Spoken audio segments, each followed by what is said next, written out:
আজকে বাংলাদেশের ইতিহাসের অন্যতম একটি রায় হয়েছে। আপনারা যারা বলছেন শেখ হাসিনার মামলার কি রায় হলো, আমি বলছি জুলাই বিপ্লবে যারা শহীদ হয়েছেন তাদের মামলার কি রায় হলো।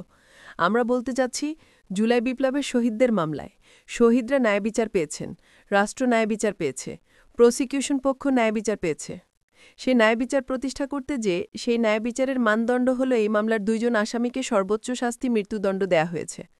একজন আসামি যিনি রাজসাক্ষী হিসেবে নিজেকে আদালতের সামনে উপস্থাপন করেছেন। সার্বিক বিবেচনায় আদালত তাকে ৫ বছরের কারাদণ্ড প্রদান করেছে। আমরা মনে করি শহীদদের প্রতি, দেশের প্রতি, এদেশের মানুষের প্রতি, গণতন্ত্রের প্রতি, সংবিধানের প্রতি, আইনের শাসনের প্রতি এবং আগামী প্রজন্মের প্রতি দায়বদ্ধতা পরিশোধের স্বার্থে এ রায় একটি যুগান্তকারী রায়। এই রায় প্রশান্তি আনবে। এই রায় ভবিষ্যতের জন্য একটি বার্তা। এ রায় বাংলাদেশে ন্যায়বিচার এবং আইনের শাসনের জন্য একটি মাইলফলক হয়ে থাকবে।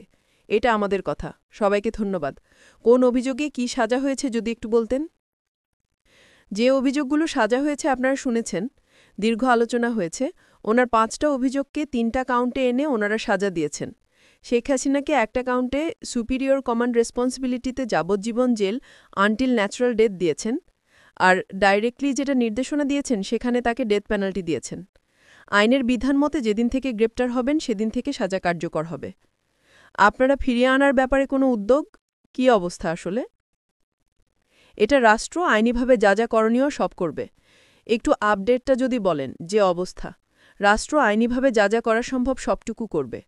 এই মামলায় শহীদদের পরিবারকে, আহতদেরকে ক্ষতিপূরণ দেওয়ার জন্য একটা নির্দেশনা আদালত দিয়েছেন।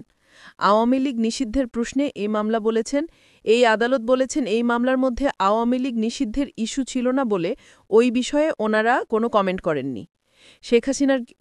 শেখ হাসিনা এবং আসাদুজ্জামান খান কামাল সাহেবের বাংলাদেশে তাদের সমস্ত সম্পত্তি ক্রোক করা হয়েছে, বাজেয়াপ্ত করা হয়েছে। আর কোনো প্রশ্ন?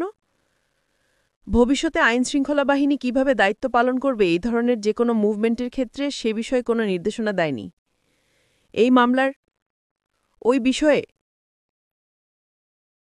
ওই বিষয়ে কোনো পর্যবেক্ষণ এখানে আসার সুযোগ নাই, যেহেতু কোনো অভিযোগ এ মর্মে কোনো চার্জ গঠন হয়নি বা সাবজেক্ট না, ইস্যু না।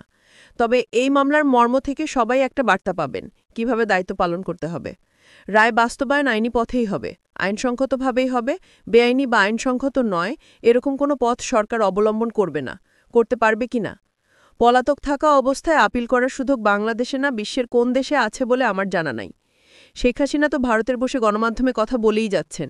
এই রায়ের পর তিনি যেহেতু আইনের দৃষ্টিতে এখন একজন মৃত্যুদণ্ডপ্রাপ্ত আসামি, সেক্ষেত্রে বাংলাদেশ থেকে কোনো পদক্ষেপ নেওয়া হবে কিনা তার এই ধরনের ইন্টারভিউ প্রচারের বিষয়ে। বাংলাদেশ সরকার আইনসঙ্গতভাবে যত রকম পদক্ষেপ আছে সবগুলো নেবে বলে আমরা মনে করি। সেক্ষেত্রে কি রায়ের কপি পাঠাতে হবে কিনা, অথবা সরকারের হাতে রায়ের কপি যাওয়ার পর সরকার এই রায় কার্যকরের জন্য কোথায় রায়ের কপি পাঠাবেন, কি পদক্ষেপ নেবেন সরকার, এটা আইনি পর্যালোচনা করে